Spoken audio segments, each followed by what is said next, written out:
बिस्मिल्लाहिर्रहमानिर्रहीम। अस्सलाम वालेकुम टू ऑल स्टूडेंट। आज हम लोगों ने फर्स्ट ईयर की जो केमिस्ट्री है उसका चैप्टर नंबर 14 उसमें जो 12 अहम सवाल बनते हैं वो डिस्कस करने हैं। और ये बहुत ज़्यादा इम्पोर्टेंट शॉर्ट हैं बोर्ड के पॉइंट ऑफ व्यू से। और अगर आप देखेंगे इन सवालों को तो कहीं ना कहीं ये आपको जो आपने टेस्ट दिए हैं रिसेंटली कॉलेजेस में तो कहीं ना कहीं ये आपको उनमें भी दिखे होंगे। ठीक है, तो इन सवालों पे ज़रा गौर करते हैं। सबसे पहला सवाल है identify and briefly explain 3 major natural sources of air pollutants. कहते हैं कि जो एयर पोल्यूटेंट्स हैं इनके जो 3 कुदरती तौर पर पाए जाने वाले सोर्सेज हैं, यानी कुदरत जो है इनको कैसे बनाती है, तकरीबन 3 तरीके हमें बता दें। तो पहला तरीका या पहला सोर्स है हमारे पास यहाँ पे वोल्केनिक करप्शन, यानी कि जब कभी आतिशफशा फटता है तो उसमें काफ़ी सारे गैसेस जो हैं वो वहाँ से खारिज होती हैं। उनमें सल्फ़र के ऑक्साइड्स होते हैं, कार्बन के ऑक्साइड्स होते हैं। तो ये एक बहुत बड़ा सोर्स हो सकता है एयर पोल्यूशन का। ठीक है, दूसरे नंबर पे जो यहाँ पे डिस्कस किया हुआ है सोर्स वो है फॉरेस्ट फायर, यानी कि जंगलात को आग लगना। तो जंगलात को आग जो है ये भी एक बहुत बड़ा सोर्स है जिसमें कार्बन मोनोऑक्साइड भी बन सकता है, कार्बन डाइऑक्साइड भी, और भी बहुत सारे यहाँ पे पार्टिकुलेट मैटर बन सकते हैं। ठीक है, थर्ड नंबर पे डस्ट स्टॉर्म, यानी कि कहीं ना कहीं जो है वो जो तूफान वगैरह आता है डस्ट वगैरह को लेकर आता है साथ में, तो वो भी यहाँ पे एयर पोल्यूशन की काफ़ी ज़्यादा रीज़न बन सकता है। ये 3 नेचुरल सोर्स यहाँ पे डिस्कस हैं, तो आपने इनको देख लेना है एक बार अच्छे से। नेक्स्ट है हमारे पास सेकंड क्वेश्चन है how can deforestation impact air quality. वो कहते हैं जी बताएं ज़रा कि अगर जंगलात की तबाही हो जाए, जंगलात को ख़त्म किया जाए तो एयर क्वालिटी को कैसे अफेक्ट करता है। तो याद रखिएगा ये नेगेटिवली अफेक्ट करता है। जंगलात का कटाव जो है वो नेगेटिवली अफेक्ट करता है। किस तरीके से, यहाँ पे उसने काफ़ी ज़्यादा जो है हमें बताए हैं मेथड्स। वो कहता है जी ट्रीज अब्जॉर्ब कार्बन डाइऑक्साइड। देखें जो दरख्त होते हैं वो कार्बन डाइऑक्साइड को अब्जॉर्ब करता है, लेकिन अगर दरख्त काट दिए जाएंगे तो कार्बन डाइऑक्साइड का लेवल ज़्यादा हो जाएगा। रिड्यूस ऑक्सीजन प्रोडक्शन, जाहिर सी बात है दरख्त हमें जो है वो कहीं ना कहीं ऑक्सीजन प्रोड्यूस करके देते हैं, तो अगर दरख्त काट दिए जाएंगे तो ऑक्सीजन की कमी हो जाएगी।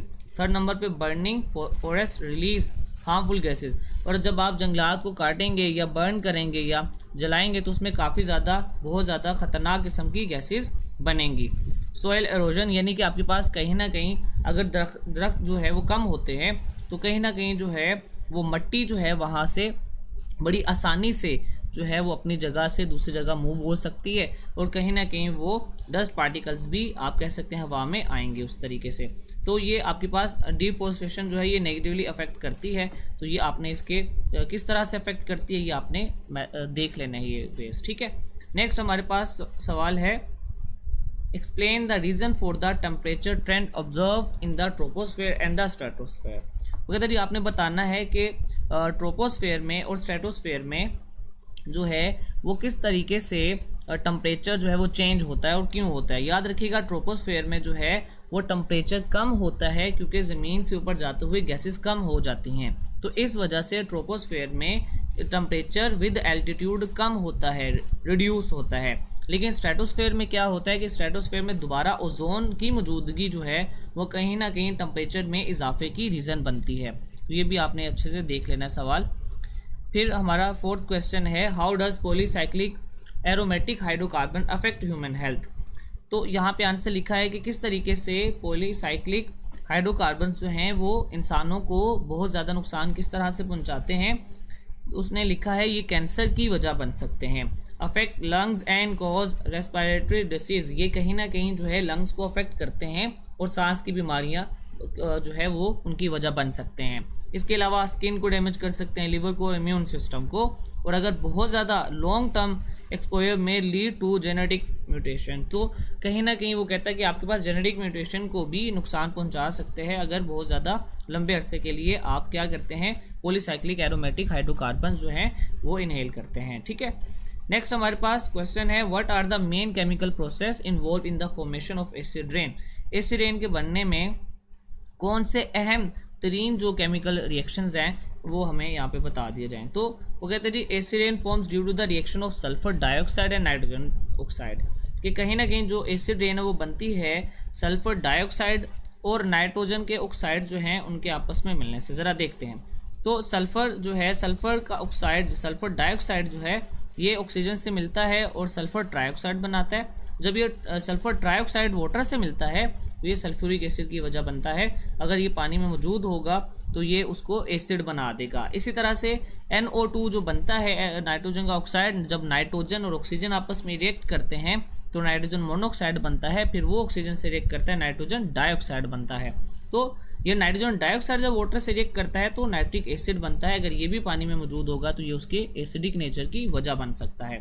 ठीक है, नेक्स्ट हमारे पास, how can you justify that carbon monoxide is a poison gas. वो कहते हैं आप जरा साबित करें, बताएं हमें किस तरीके से कार्बन मोनोऑक्साइड जो है ये एक पॉइजनस गैस है, यानी कि जहरीली गैस है।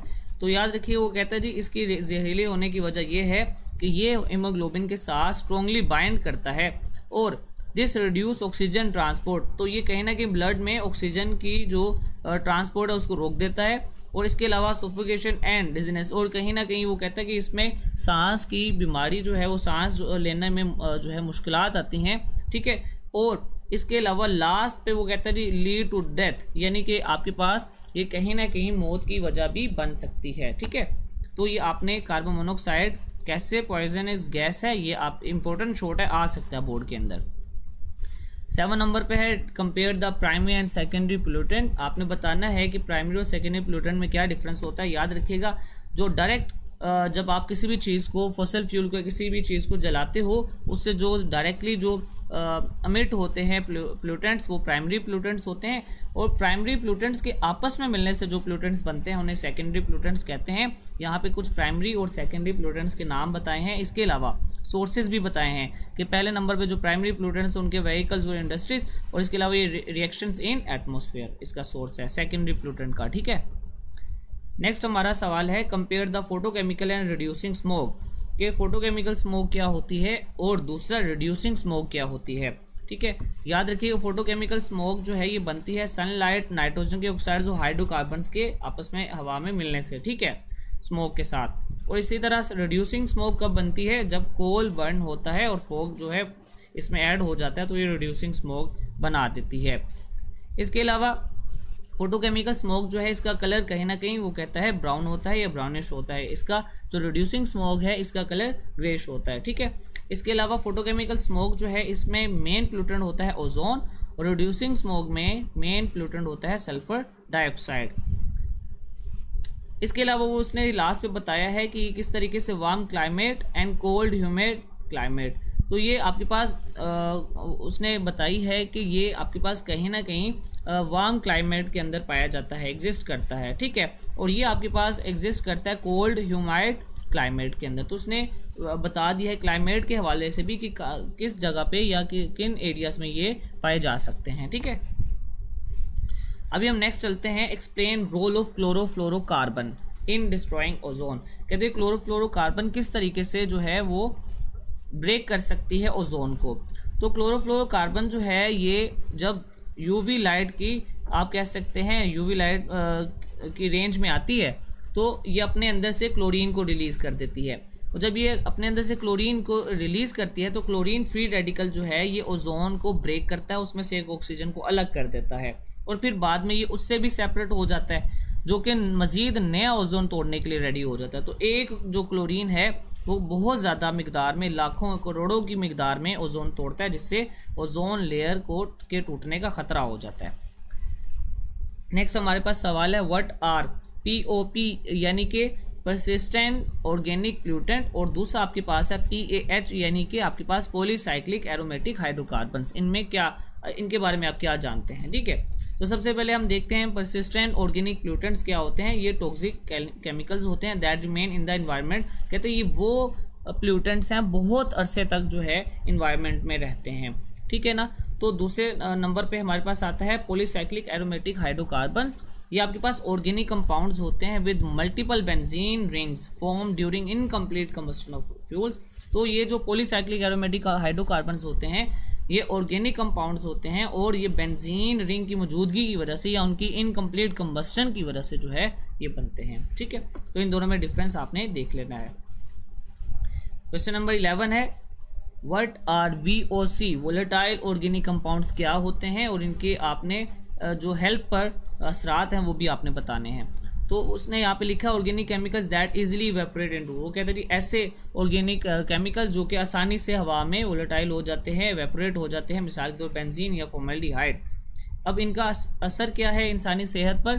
वो कहते हैं कि हेडेक होते हैं, डिजनेस और लास्ट पे इरिटेशन, और इसके अलावा damage liver and kidney, some of the carcinogenic, और लास्ट पे है कंट्रीब्यूट टू स्मोक फॉर्मेशन। तो ये सारी रीज़न बन सकती है अगर हवा में कहीं ना कहीं ऑर्गेनिक कंपाउंड्स होंगे। तो ये आपने हेल्थ पर जो असरात हैं ये आपने पढ़ लेने हैं, ठीक है।